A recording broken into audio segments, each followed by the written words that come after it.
Donald Trump rode to victory on what had once been known as the Obama coalition.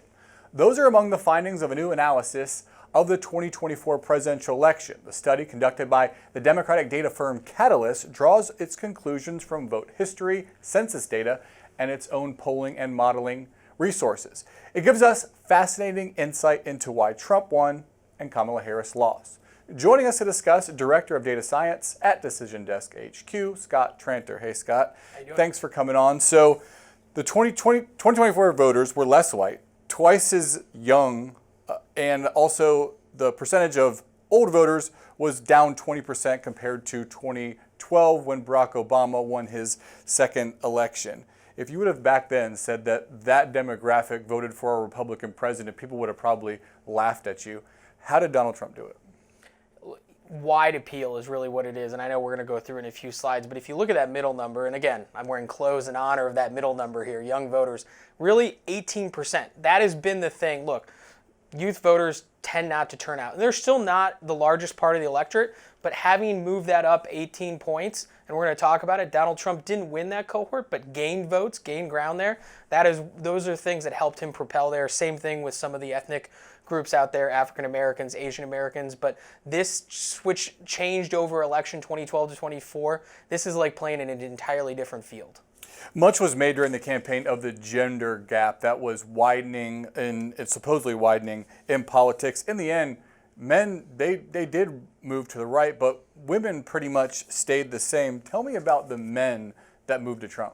So a lot of it is 25 to 45. I know that's a weird cohort. Usually they do the cohorts 35 to 25 to 45. You know, they're going to call this in history books 20 years from now. They're going to call this the Joe Rogan election, right? Because this is when Donald Trump went on to all the podcasts, went on and focused on a lot of the youth and UFC type issues. He was just all out there, and we can kind of see that +6% move to the Republicans. Women was only +1. I think a lot of people, if you would have asked us a year ago, we thought Trump was going to win men. We thought Harris was going to win women. But that, was much closer than people thought. Yeah, during the polling, there was a lot of men are going this way and women are almost equally going the other way, which shaped up for a closer election than we ended up actually seeing. When Kamala Harris took over the ticket, there was all this buzz on social media. There were the coconut tree memes. It was Brat Summer.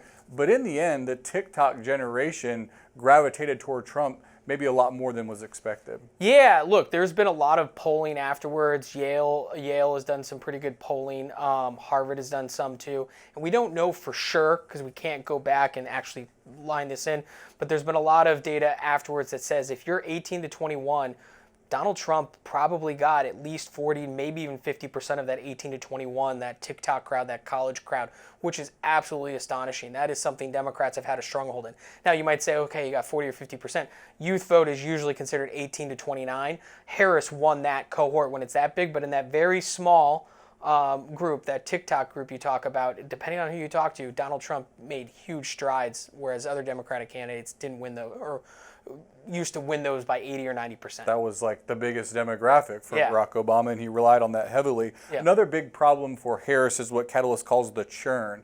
A lot of Biden 2020 voters didn't show up in 2024, and Harris could not replace them with new voters as Democrats have in the past. Why not? Not as much excitement. Look, one of the big things that we saw this election is, generally speaking, high turnout elections favor Democrats. When we have high turnout elections, what that means is people who don't normally show up, show up.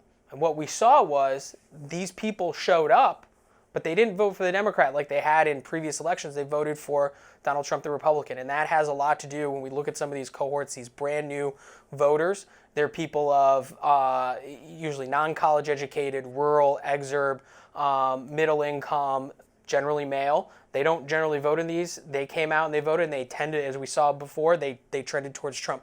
The drop-off voters, these were a lot of the suburban, upper-income, higher education voters who voted for Biden in 2020 and just weren't motivated to come out in 2024. So interesting to read that 30 million people voted in 2020 and then didn't in 2024. Us political nerds can't fathom that many people being uninterested, but that's the reality of how the regular people out in the public see politics.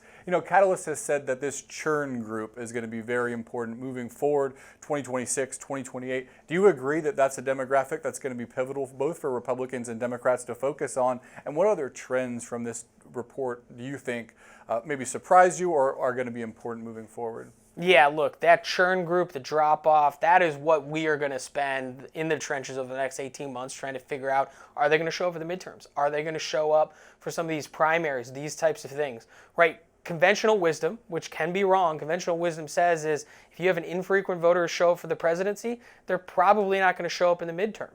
And so if that's the case, we might not see Donald Trump and the Republicans carry the margins they did in 2024 into 2026. The Democrats have basically taken the mantle of these high-frequency, higher educated, higher income voters who are more consistent. That's what the Republicans had in the early 21st century. They're giving those up. So the Democrats look like they're poised to have better turnout or better showings in these primaries. That's why initially we think the Democrats are probably favored to win. But that churn, if they decide to show up, Donald Trump and the Republicans could very easily keep the House and win more governorships. So many different changes in politics, and the Democrats thinking that maybe they do better in low turnout elections is just another one of them. We'll leave it at that. Scott Tranter, thanks so much. Always great insight from you. Thanks for having me.